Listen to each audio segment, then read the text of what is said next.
Malam itu seharusnya menjadi perayaan kemenangan yang gemilang, sebuah makan malam eksklusif di jantung kota Washington DC, tempat para elit politik berkumpul dengan gelas sampahnya di tangan mereka. Aku, Jack Miller, berada di sana untuk meliput momen bersejarah tersebut. Lampu gantung kristal memantulkan cahaya keemasan ke wajah Donald Trump yang tengah memberikan pidato berapi-api.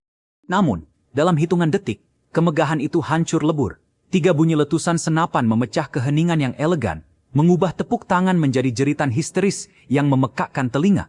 Gelas-gelas pecah berserakan di lantai pualam. Aku melihat noda merah terciprat di taplak meja putih bersih, sementara pasukan pengamanan presiden langsung menerjang maju, menutupi tubuh Trump dengan perisai manusia. Udara seketika dipenuhi bau mesiu dan kepanikan yang luar biasa. Di tengah kekacauan itu, mataku menangkap sosok bayangan di balkon atas yang langsung menghilang ke dalam kegelapan malam.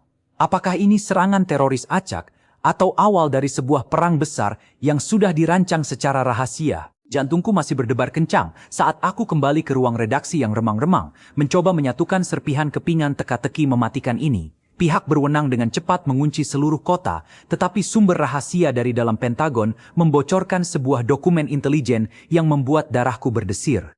Peluru yang digunakan bukanlah kaliber sembarangan, melainkan amunisi taktis khusus yang biasa digunakan oleh pasukan elit Garda Revolusi Iran.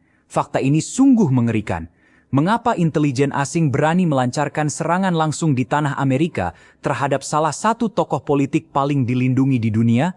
Aku mulai menelusuri riwayat pergerakan sang penembak bayaran.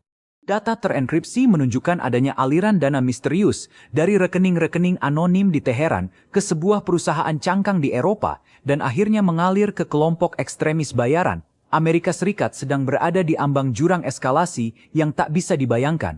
Setiap detik yang berlalu terasa seperti bom waktu yang menghitung mundur menuju kehancuran total. Keesokan paginya, seluruh negara terbangun dalam kondisi histeria massa dan kemarahan yang membara. Layar televisi di mana-mana menampilkan wajah-wajah petinggi militer Amerika yang merah padam, menjanjikan pembalasan dendam yang tak kenal ampun. Gedung Putih segera merilis pernyataan darurat yang menyebut insiden mengerikan di acara makan malam itu sebagai tindakan deklarasi perang terbuka. Dari jendela apartemenku yang berdebu, aku bisa melihat iring-iringan kendaraan militer mulai memadati jalanan ibu kota, sebuah pemandangan surrealis yang biasanya hanya kulihat di zona konflik Timur Tengah. Laporan satelit yang bocor menunjukkan bahwa armada Angkatan Laut Amerika Serikat di Teluk Persia mulai melakukan manuver agresif, mengunci target-target strategis di pesisir Iran. Sirine peringatan bergaung di pangkalan-pangkalan militer rahasia, sementara indeks bursa saham global runtuh dalam hitungan menit. Dunia sedang menahan napas. Apakah ini akhir dari diplomasi? Aku merasa terjebak di tengah pusaran badai sejarah yang gelap, di mana satu keputusan emosional bisa memicu peluncuran hulu ledak nuklir pertama abad ini. Di tengah genderang perang yang semakin nyaring ditabuh, aku menerima sebuah pesan anonim yang mengarahkanku ke sebuah garasi parkir bawah tanah yang lembab dan sepi di pinggiran kota. Di sanalah aku bertemu dengan Spectre, seorang mantan agen intelijen senior yang wajahnya disembunyikan oleh bayang-bayang. Dengan suara bergetar, ia mengungkapkan sebuah konspirasi yang jauh lebih gelap daripada narasi resmi pemerintah. Serangan di gala dinner itu mungkin saja sebuah operasi false flag yang dirancang oleh faksi radikal di dalam pemerintahan kita sendiri. Tujuannya? Menciptakan alasan yang sah untuk menginvasi Iran dan menguasai ladang minyak mereka yang luas, sekaligus mengamankan hegemoni politik di dalam negeri. Dokumen yang disodorkannya menunjukkan bahwa jejak aliran dana dari Teheran telah direkayasa secara digital oleh para peretas yang dibayar mahal.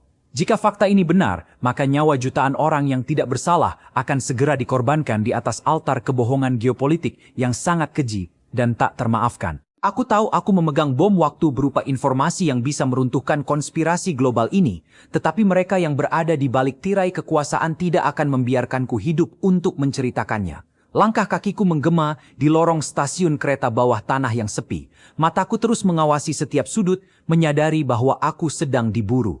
Telepon selularku tiba-tiba mati total, disusul oleh suara derap langkah sepatu bot berat yang semakin mendekat dari arah belakang.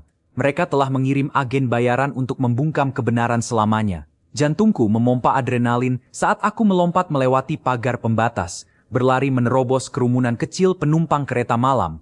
Nafasku terengah-engah Keringat dingin membasahi jaketku.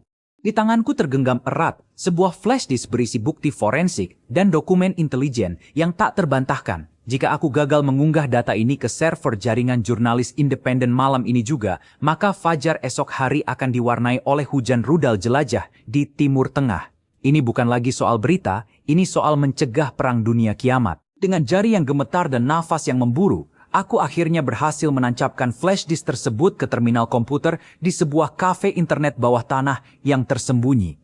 Layar monitor memancarkan cahaya kebiruan ke wajahku, menampilkan persentase unggahan yang bergerak lambat, seolah mengejek kepanikanku. 98%, 99%, dan selesai.